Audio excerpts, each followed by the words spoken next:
I've been thinking a lot about 2024 goals. What do I hope will happen by the end of the year? Where would I like to see myself by that time? There's a lot of different ways we can think about making New Year's resolutions. We can think of them in terms of making practicals, like about our health or our financial well being, maybe even tasks that we want to complete, like getting the house remodeled. We can also think about them in terms of emotional goals, like how we'd like to be feeling or the gains we'd like to make in our own processes. Maybe for some of us, we're going to make spiritual goals, like where we'd like to see ourselves existentially by the end of the year, the kind of connection we want with the universe or with God. Or maybe it has to do with our connection to ourself, our sense of self. I've been thinking a lot about my goals and what I've accomplished in 2023. And here are some lessons I think I have learned in this past year.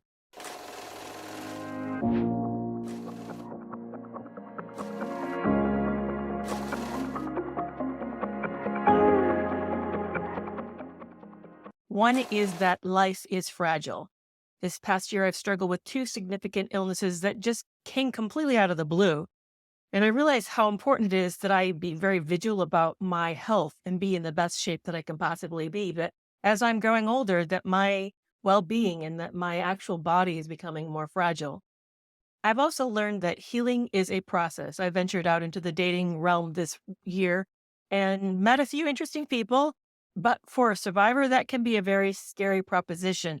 And it's taught me the importance of being constantly alert to the ways that I give up myself, how I tend to easily make myself small in order to create space for the other person and for the relationship, to preserve the relationship over my own well being.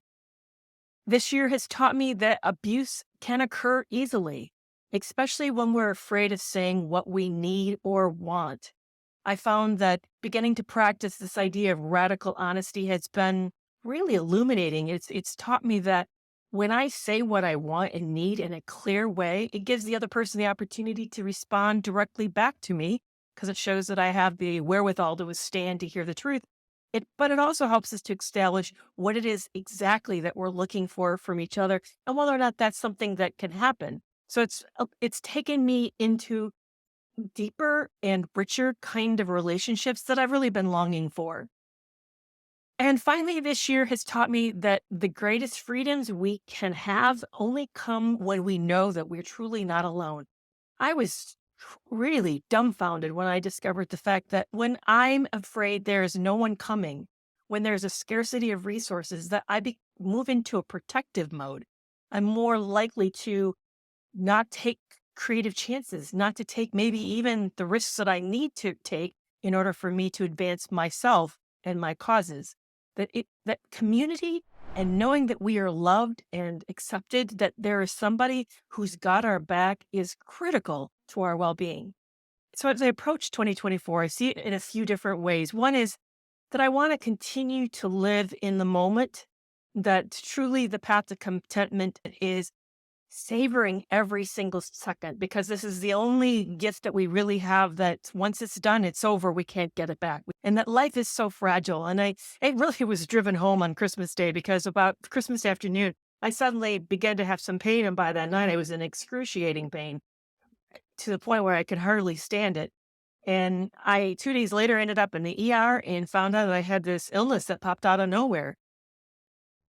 And the interesting thing was that so many people said to me, "Oh, how disappointing you guys pick on Christmas Day. That must have really blown apart your expectations." But here's the thing that it didn't.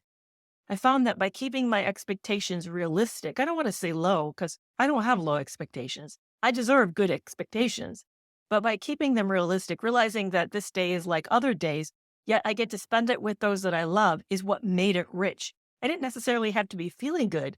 I just enjoyed being with them. And that for me was the best gift possible.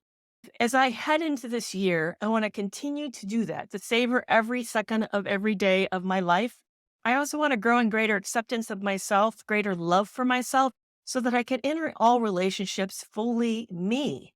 And that way I know when people are with me that they're choosing to be with me, that they know who I am and what I'm about and what's important to me, and they're going to value that and create space for that. I'd like to stand more solidly in my strength and confidence, knowing that I am no better or no worse than anyone else, that I am just like everyone else, that I don't come in from behind. I think that abuse survivors have experienced so much criticism that we often anticipate that there's going to be found something wrong in ourselves, that we can't express what we want, can't be ourselves. So I want to continue to grow that further so that I feel able to really show up as me. And finally, I'd like to take this community further with you to get to understand more of who you are and what your struggles are, to build the kind of support that brings out the best in each and every one of us. And regarding this last one, I'm going to be more intentional about the resources that I'm providing for you. Some of my current offerings, I want to make them more accessible so that you can take advantage of them more easily. Like, take, for example, my Toxic Free Relationship Club. I now have 2 levels so depending on your need, you can enter exactly where you need at the price point that's just right for you. Later this spring, I'm going to be offering a coaching group program, which is going to include community support, weekly group meetings, skill building, exercises to practice in between sessions, as well as SMS text messaging support. So be on the watch out for that if you're looking to go a little bit deeper around some key pieces of healing. And then be on the watch out for men and women's workshops, retreats, and conferences for those of you who are ready to take your healing to a deeper and richer level. So this year is a year that I want to spend more effort to get to know you better, for us to become a team in this healing process. So as I wrap up, I'd like to know what your 2024 goals and how I can help you be able to achieve them better. Be sure to leave me a comment and let me know.